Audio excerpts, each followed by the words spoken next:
Hello everyone. To get all updates, kindly subscribe the channel and press the bell icon for all updates. Today we're going to do the experiment amplitude modulation double sideband suppressed carrier, that is DSB-SC. So this is one of the amplitude modulation type.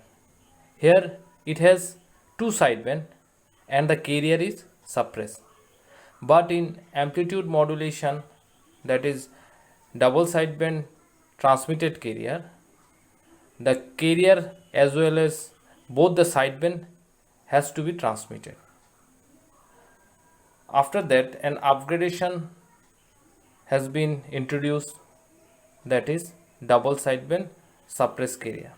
So in DSB-SC, approximately 66% of power can be saved. Why it can be saved? Because the carrier signal is suppressed, only the two sideband, that is USB and LSB, are transmitted. Now let's see the definition of double sideband suppressed carrier.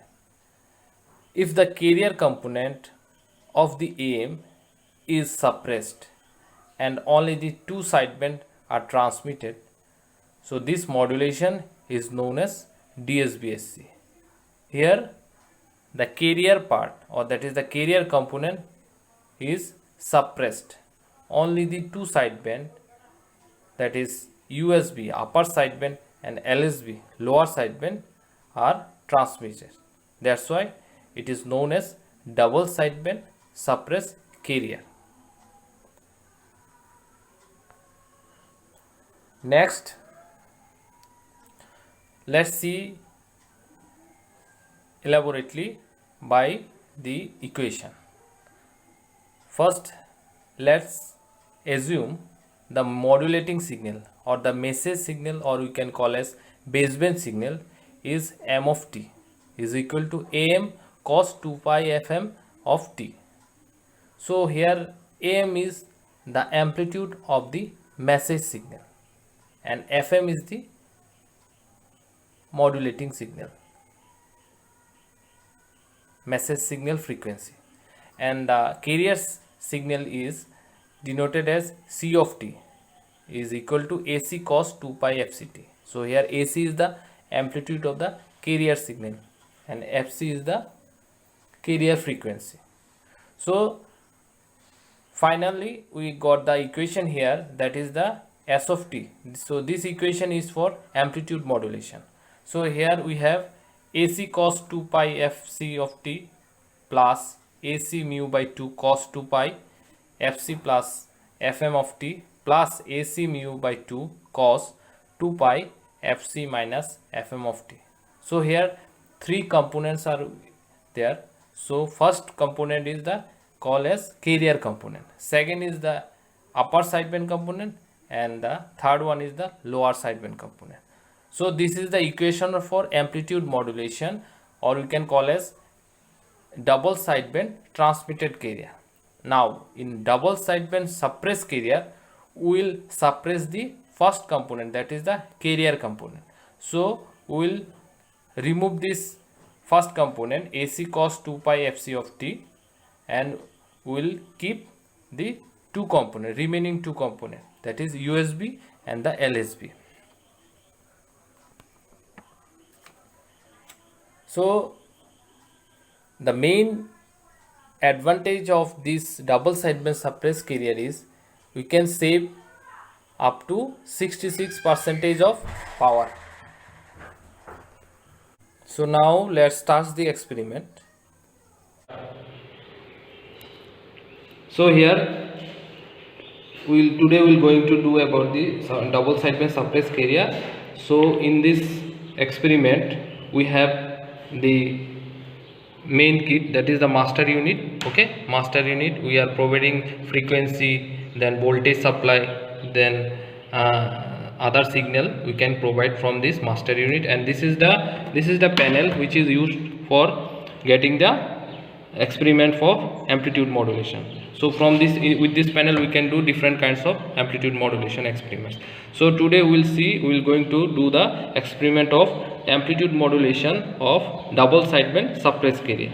So here this panel having the switch which is used for doing both the experiment for TC also, that is transmitted carrier also, then suppressed carrier also. So today we will see the suppressed carrier, that is double sideband suppressed carrier. So we will put the switch in the SC mode. Okay, so after that we will connect the supply, we will connect the input signal, then we will give the power supply, then we will take out the modulated output. Okay. So in this experiment we are going to see about the amplitude modulation using DSB SC. Okay, so here what we have done, we have connected the XPCOM, that is main kit master unit, communication system trainer kit master unit is connected with the panel. So this is the panel, amplitude modulation and demodulation experimental panel. So in this what we have done, we will provide the frequency from this master unit. So here the different frequencies are available.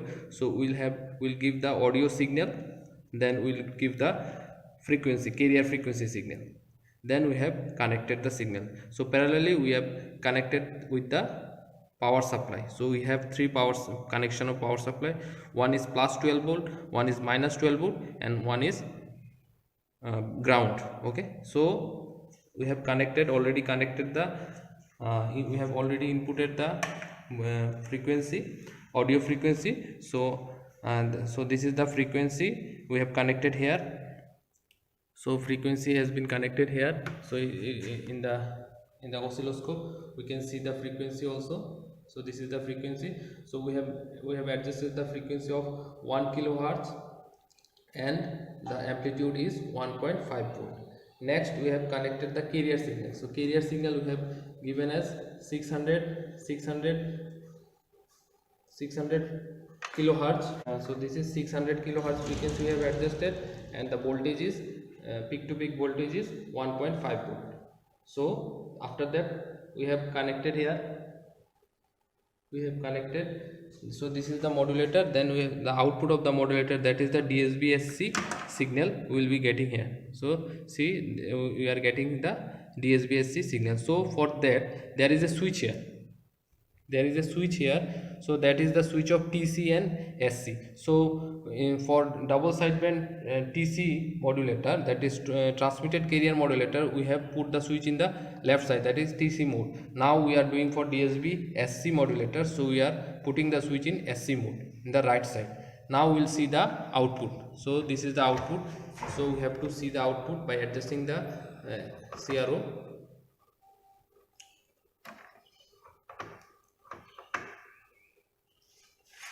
So this is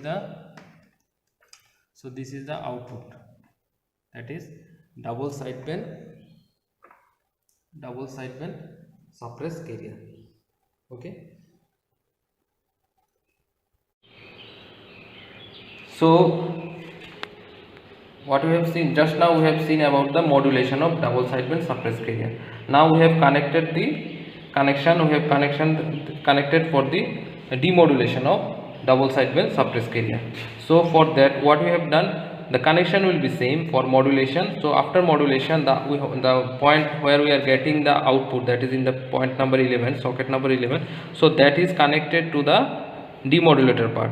So demodulator, there is an two input signal. One is coming from the modulation input, modulated double sideband suppressed carrier output, and another input for that mixture is coming from the carrier signal. The carrier signal will be same as the carrier signal we are providing for modulation. So then after modulation, then we are providing with low pass filter LPF, then we are taking out the output for double sideband suppressed carrier.